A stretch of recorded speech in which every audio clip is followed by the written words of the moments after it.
Welcome back to Journey to XRP. Take a breath, slow things down for a second, because what I want to talk about today is not hype, it's not price candles, and it's definitely not overnight miracles. It's patience, it's cycles, and it's understanding why the people who actually win in markets tend to look calm when everyone else is losing their minds. XRP holders especially need to hear this right now, because the last few days have been loud, emotional, and honestly confusing for a lot of people. Massive headlines, big names talking, social media buzzing, and yet price hasn't magically exploded. And that disconnect is exactly where weak hands get shaken out and strong hands quietly position themselves. I've been saying this since 2020, long before most people were paying attention. XRP was never about quick wins or flashy pumps. It was always about infrastructure, it was always about liquidity, and it was always about being part of the next monetary system, not the last one. If you came into XRP expecting fireworks every time good news drops, you're going to exhaust yourself. Markets don't reward impatience, they punish it. The people who survive long enough to compound are the ones who understand that boring phases, sideways action, and delayed reactions are not bugs, they're features. Here's something most people don't want to hear but need to. Assets don't go up because you want them to. They go up when systems are built, adoption becomes unavoidable, and capital has no better alternative. We are living through a transition period right now. Old systems are breaking slowly. New systems are being built quietly, and the gap between those two phases feels uncomfortable. That discomfort is where most people quit. That's also where long-term wealth is formed. I want to be very clear about my perspective so there's no confusion. I'm not here telling you what to buy or sell.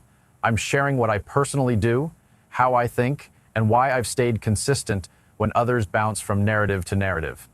XRP has always been my #1 holding, personally and professionally. Not because I think it's going to magically go to some insane number tomorrow, but because I understand what it's designed to do.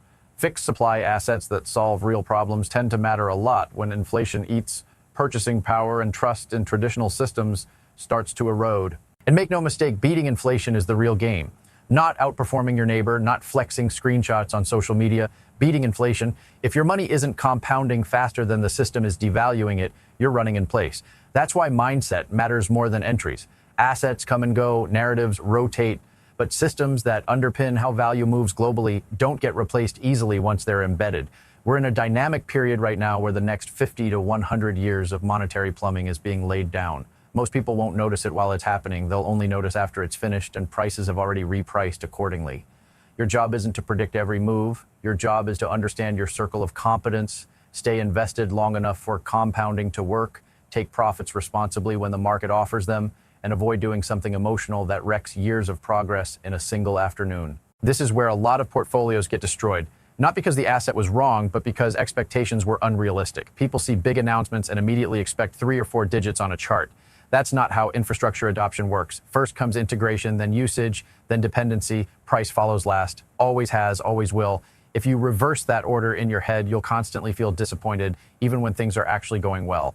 What you're seeing right now with XRP isn't stagnation, it's construction.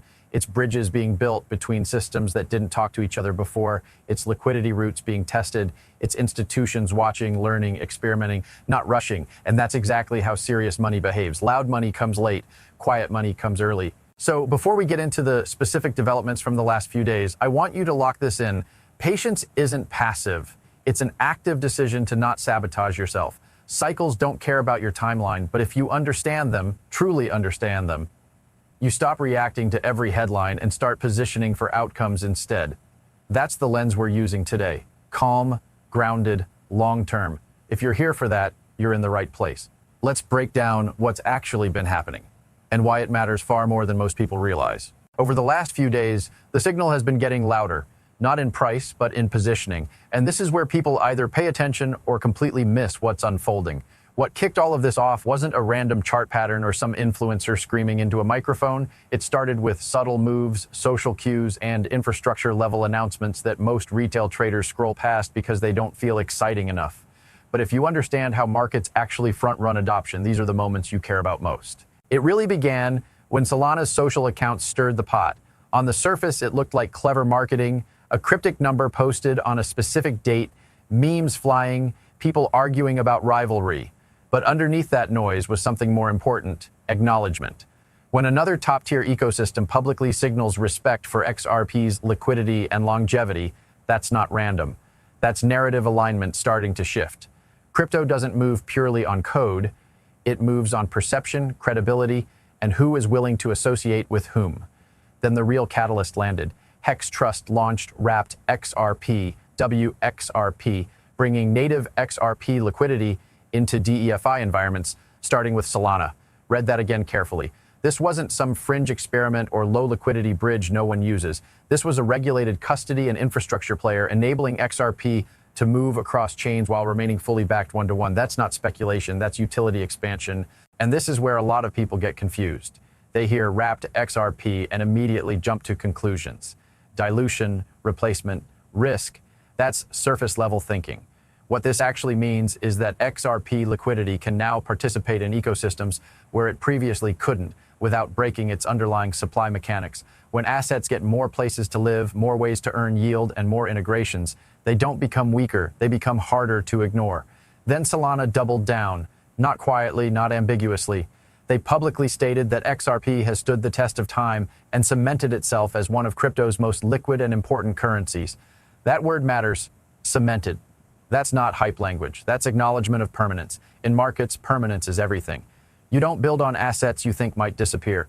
You don't integrate liquidity you don't trust to still be there 5 or 10 years from now. This is exactly what long-term XRP holders have been saying for years. Liquidity is the foundation. Everything else, DeFi, tokenization, ETFs, payments, sits on top of that. And liquidity doesn't come from hype cycles. It comes from reliability, depth, and the ability to move size without breaking markets. That's why institutions care. That's why infrastructure players care. And that's why XRP keeps getting pulled back into the conversation, no matter how many times people try to write it off. On top of that, Gemini announced support for RLUSD on the XRP ledger, enabling near-instant settlement and lower fees. Again, boring headline for dopamine traders. Massive signal for anyone paying attention to rails. Stablecoins don't exist in isolation. They need settlement layers, they need compliance-friendly environments, they need liquidity. Every time RLUSD integrates deeper into XRPL, it reinforces the network effect, not replaces it. This is also where expectations need to be reset.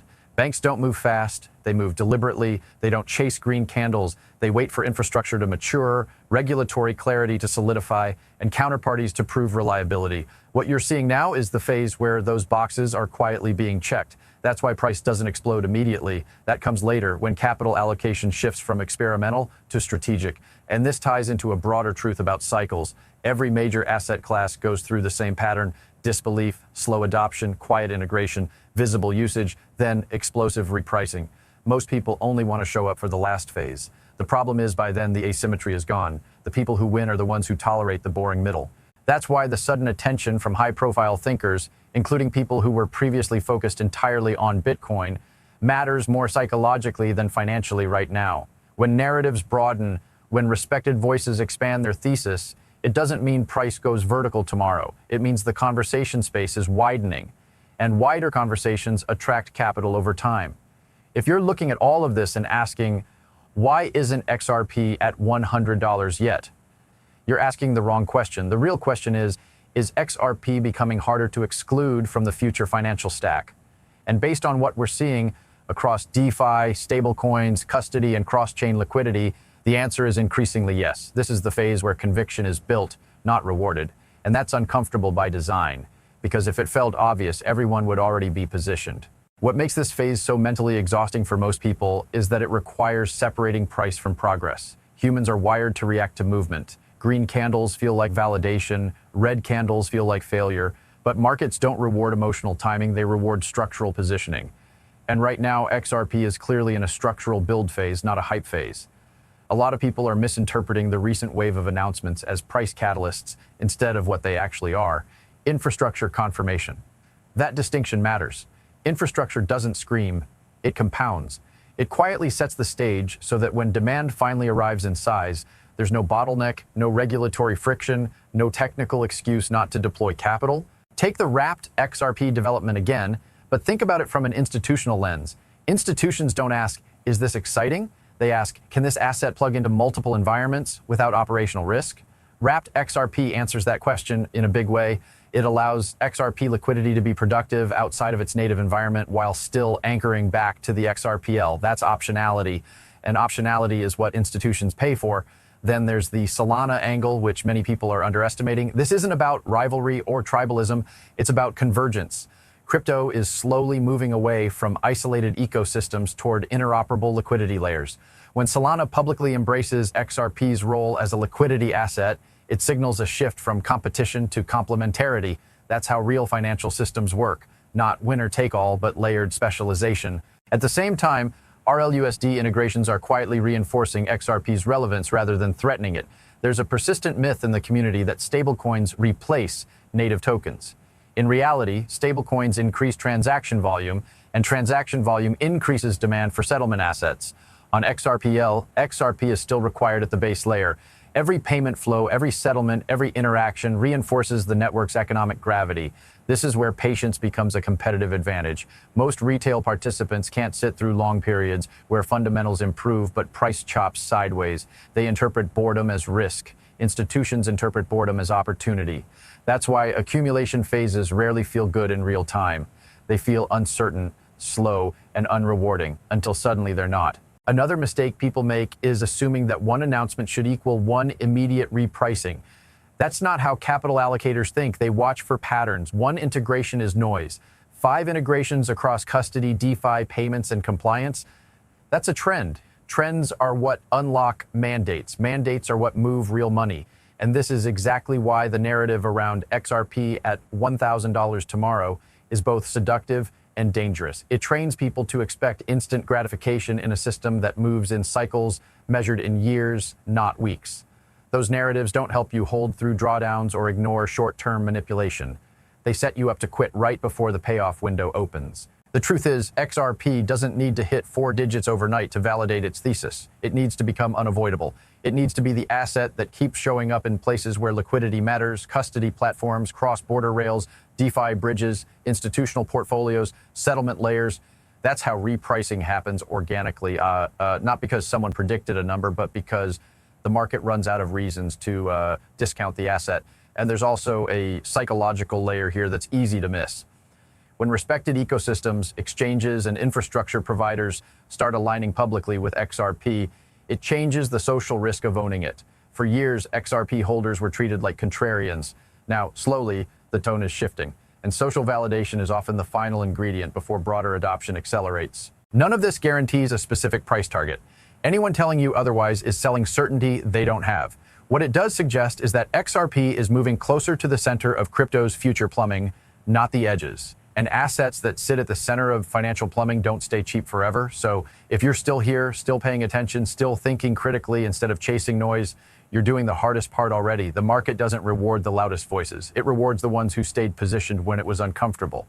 If the first part was about recognizing the signals, this part is about understanding the patience required to benefit from them. The next step is asking the uncomfortable question most people avoid.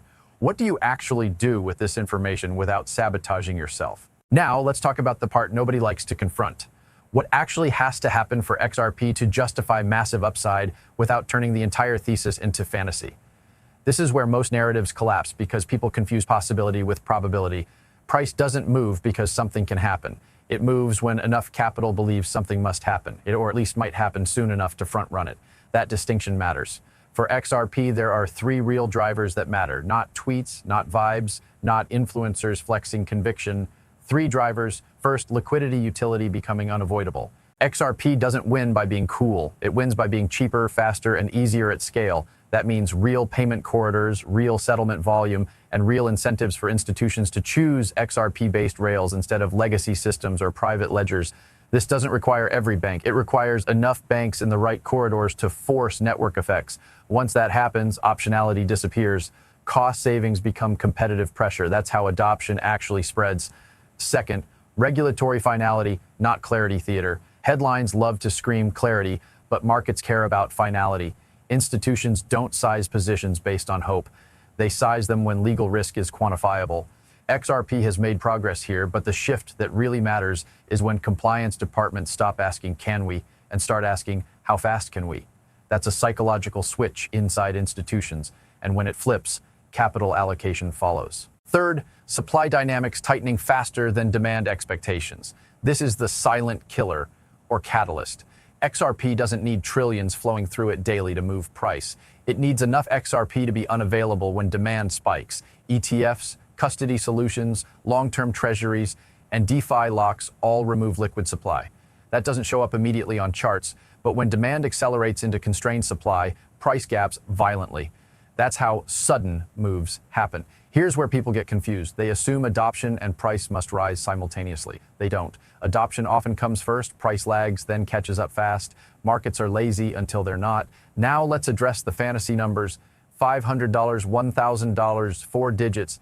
Are they mathematically impossible? No. Are they likely without a macro or monetary shock? Also, no.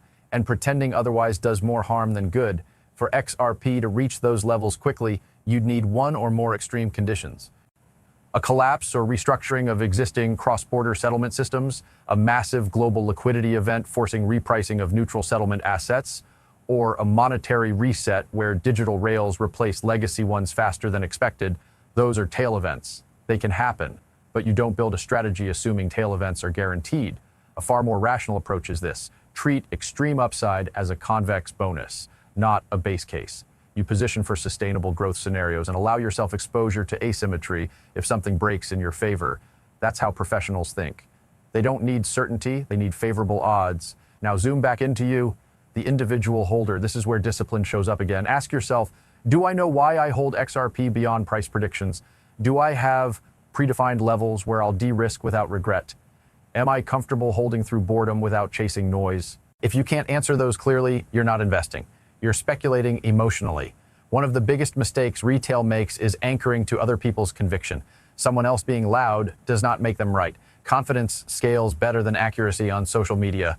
What to scale is infrastructure, quiet partnerships, back-end integrations, regulatory plumbing, the stuff nobody screenshots for engagement. And that's the irony. XRP's strongest developments are often its least exciting ones. That's exactly why they matter. Markets don't reward the loudest story. They reward the story that keeps compounding while attention is elsewhere. So let's land this properly, without hype, without fantasy, and without lying to ourselves. Here's the uncomfortable truth most people don't want to hear. XRP does not need a 4-digit price to be a life-changing asset, but it does require patience, discipline, and realistic expectations to avoid self-destruction along the way. The biggest enemy of most XRP holders hasn't been the SEC, banks, Bitcoin maxis, or market makers. It's been time. Time exposes weak conviction. Time amplifies doubt. Time makes people abandon good positions for loud, fast, flashy ones, and that's why cycles matter. Markets don't reward belief. They reward positioning through cycles. The people who win are rarely the ones with the boldest predictions. They're the ones who stayed rational when nothing was happening. Now, let's be very clear about where XRP actually sits. XRP is not a meme. XRP is not a pure speculation token. XRP is not a guaranteed moonshot. It's an infrastructure asset tied to payments, liquidity,